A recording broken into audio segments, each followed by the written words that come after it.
दोस्तों, राजस्थान के अलवर डिस्ट्रिक्ट में सरिस्का टाइगर रिजर्व के पास एक ऐसी जगह है जहां पर दिन में तो बहुत खूबसूरत नज़ारा दिखता है, लेकिन रात होती ही वो जगह नो गो जोन बन जाती है। यहाँ भारत सरकार के ASI ने एक वार्निंग बोर्ड लगा रखा है। उस बोर्ड पर साफ साफ लिखा हुआ है, सनसेट के बाद और सनराइज के पहले इस किले के अंदर जाना सख्त मना है।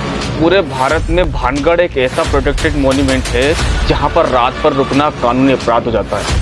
अगर हिस्ट्री की बात करें तो सन 1663 में राजा भगवंत दास ने अपने बेटे माधो सिंह के लिए ये शहर बनवाया। यहाँ 3 बड़े सिक्योरिटी वॉल्स और 5 गेट्स लगे हुए हैं और लगभग यहाँ पर 9000 से ज्यादा घर थे। और एक समय ये भी था कि यहाँ पर 10,000 से भी ज्यादा लोग रहा करते थे।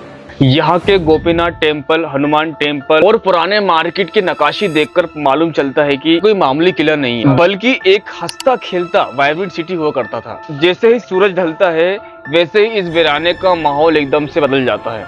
लोकल विलेजर्स यहाँ की बहुत ही डरावनी कहानी सुनाया करते हैं। लोगों का मानना है कि रात के अंधेरे में पुराने बाजार से औरतों की चूड़ियों और घुंघरू की आवाज आया करती है, जैसे रात में वो पुराना बाजार फिर से जिंदा हो गया हो। सन्नाटे में अचानक से किसी की रोने की आवाज आना या फिर बिना किसी वजह के हवा में इत्र की खुशबू आना, यहाँ पर ये सब बातें बहुत ही आम मानी जाती है। कुछ ट्रेवलर्स और घोस्ट हंटर्स का दावा है कि किसी अंदरूनी ताकत ने, मतलब अदृश्य ताकत ने धक्का दे दिया हो, यानी कि सडन टेम्परेचर ड्रॉप हुआ हो या फिर महसूस हुआ हो।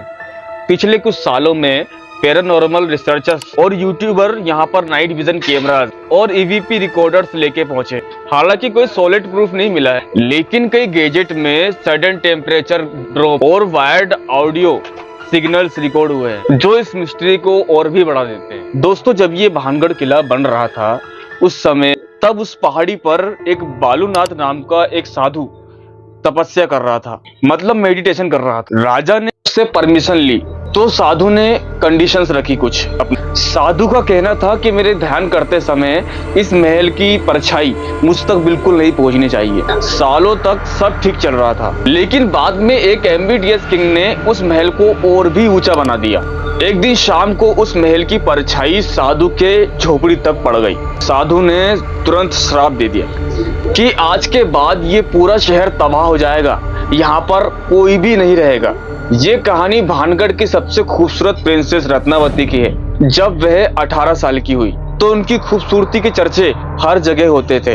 एक सिंघिया नाम का तांत्रिक जो ब्लैक मैजिक जानता था, जो राजकुमारी से चुपके प्रेम करने लग रहा था। एक दिन उसने राजकुमारी के लिए एक वशीकरण तेल में लव पोशन मिला दिया। राजकुमारी को तुरंत शक हो जाता है और वो उस इत्र की बोतल को पत्थर में दे मारती है और जादू उल्टा हो जाता है और वो चट्टान उल्टा उस तांत्रिक की ओर आने लग जाती है। मरते मरते तांत्रिक ने भानगढ़ को एक श्राप दिया कि ये शहर जल्द ही तबाह हो जाएगा, यहाँ की आत्माओं को बिल्कुल भी मुक्ति नहीं मिलेगी।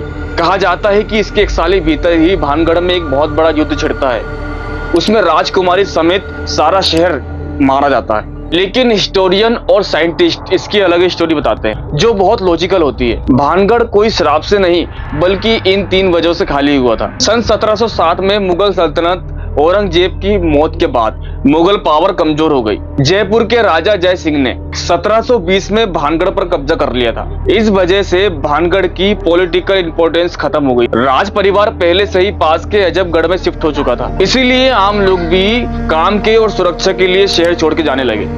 सन 1783 में उत्तर भारत में एक भयानक अकाल पड़ा, चालीसा नाम का। बारिश न होने के कारण और खाने पीने के कारण और भी जो बचे कुछ लोग थे वह भी शहर के लिए रवाना हो गए। सन 1800 तक पूरा भानगढ़ वीरान हो चुका था, यानी कि असली वजह थी भुखमरी, पानी की कमी और पॉलिटिकल फेलियर, और ना ही कोई ब्लैक मैजिक।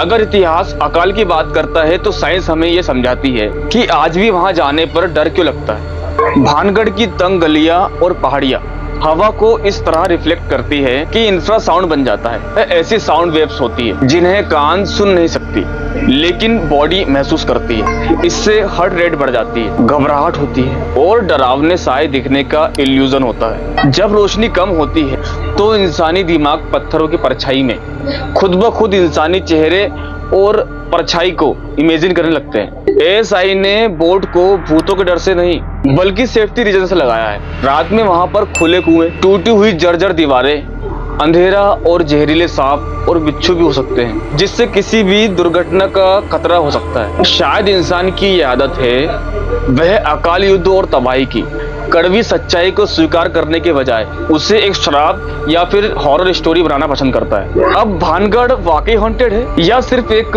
ऐतिहासिक खंडर, ये फैसला आप पर निर्भर करता है। लेकिन एक बात तय है, जब अरावली की पहाड़ियों के पीछे सूरज डूबता है और भानगढ़ का मेन गेट बंद होता है, तब सच और कहानियों का फर्क बिल्कुल मिट जाता है। दोस्तों, तो इस वीडियो में बस इतना ही। आशा करता हूँ कि आपको पूरी स्टोरी पसंद आई हो। वीडियो को लाइक जरूर करें और अपनी राय कमेंट में जरूर बताएं और इस चैनल को सब्सक्राइब करना बिल्कुल मत भूलना।